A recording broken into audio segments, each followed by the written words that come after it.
Basta, ang ko lang masasabi ko yan, lalo kung ganyan, makakalayo tayo. Sana mag-iingat kayo, mga anak ko. Kami naman din dito, nag-iingat, lalo na ngayon ako nagdadrive, ako lang nagmamaneho. Hindi na ako nagpapamaneho kay Uncle Dadong.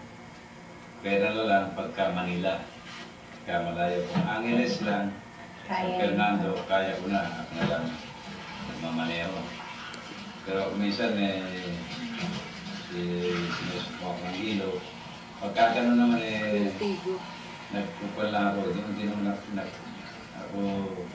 nagpapatakbo ng matulin. Katamtaman lang. Nag-iingat din naman ako. At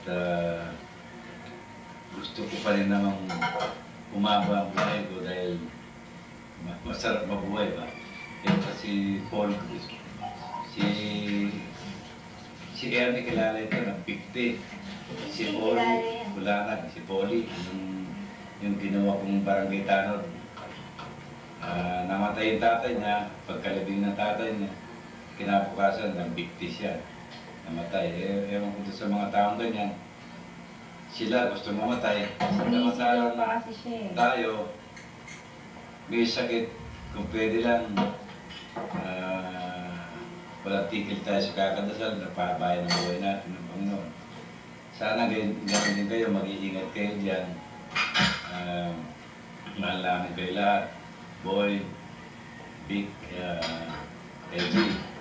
Lalo na ikaw, babae ka, minsan naalala ka namin.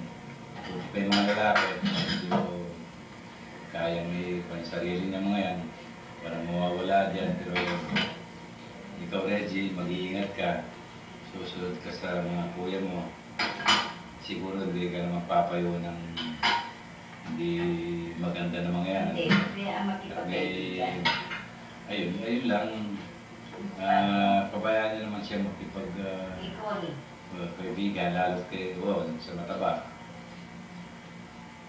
Hindi rin tama sa mataba. Ikaw na. Ikaw na. Ayan, si Queen.